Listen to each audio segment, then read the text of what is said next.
in Lionel's body, meeting up with Clark at the barn, throws Clark, and in that instant everything freezes. And literally, this is the point of where I started to get really excited and emotional at the same time.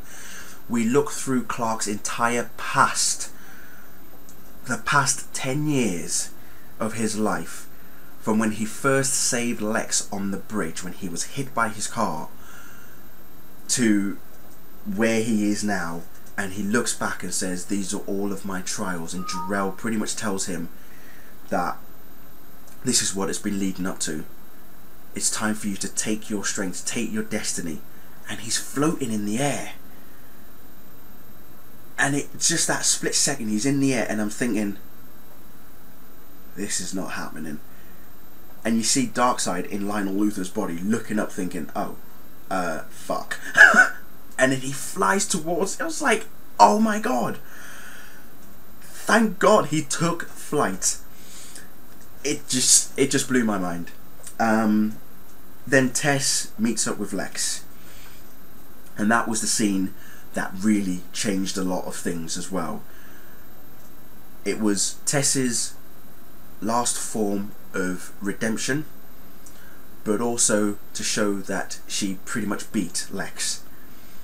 Lex kills Tess, but she gives him the gift, or she basically does to Lex what needed to be done. And what in the way that she did it is what I didn't expect.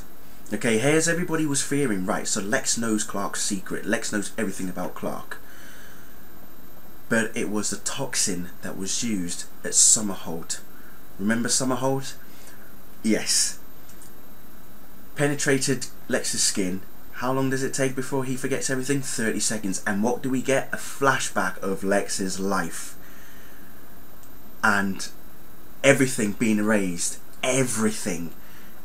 I mean, from when he was at Smallville, when he was really young, and when he lost Julian, you know, just his entire life just went.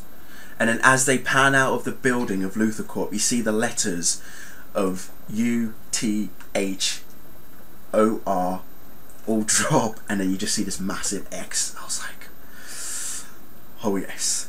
So Lex doesn't remember anything. Okay.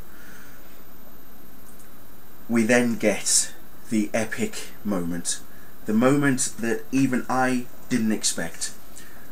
But I can safely say that I think John Schneider probably enjoyed this scene more than anybody else.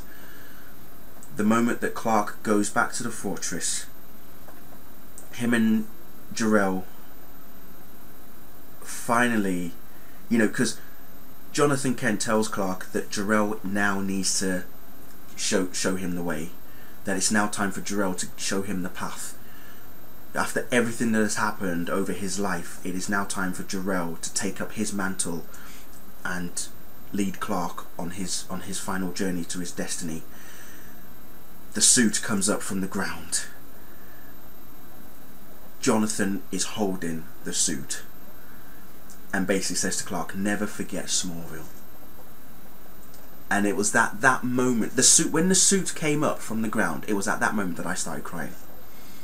The suit comes up from the ground, Jonathan's holding the suit, and I could not stop crying. The moment Clark flew, holding the suit in his hand, but as he's flying, you can tell that he's changing into the suit. Again, I just could not stop crying. Then came the moment that Air Force One is about to go down. Clark saves it. Clark saves Air Force One, and you see him standing. He's there by the window looking at Lois as if to say everything's going to be okay, and then he goes off and pretty much gets rid of Apocalypse. I was hoping for an epic battle between him and Darkseid, but they've put Darkseid in Lionel Luthor's body, which eventually Clark destroyed.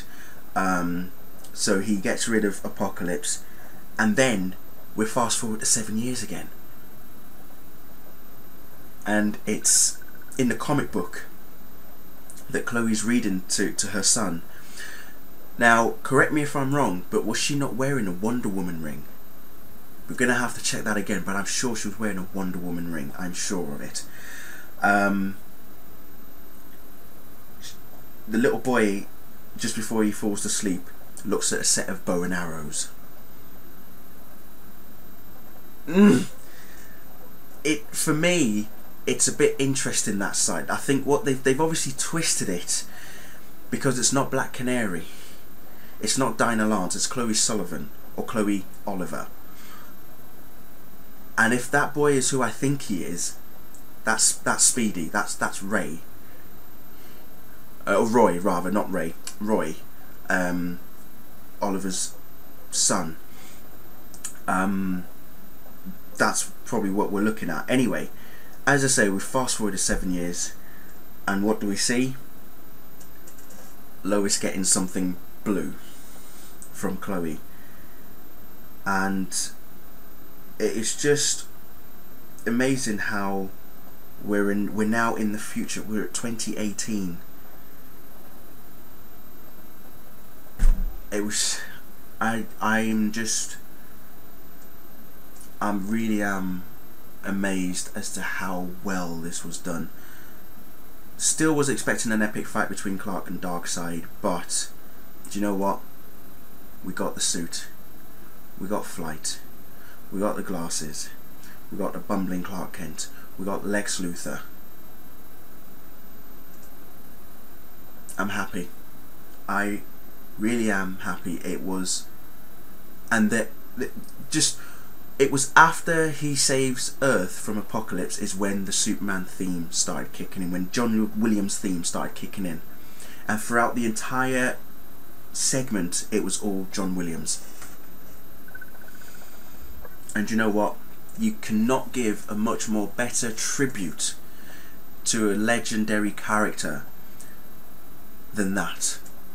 Just those last 5-10 minutes alone, just, yeah, really did it. And I'm very I'm satisfied. I'm pleased, I am happy, I am overwhelmed. So guys, girls, everybody, thank you all for watching. I am now gonna do a Ustream and just enjoy. I'm gonna re-download that episode. I am gonna watch that over and over because that was epic. That truly was epic. Thank you. That's all I can say. Thank you so much. You have made me a proud Superman and Smallville fan. Thank you.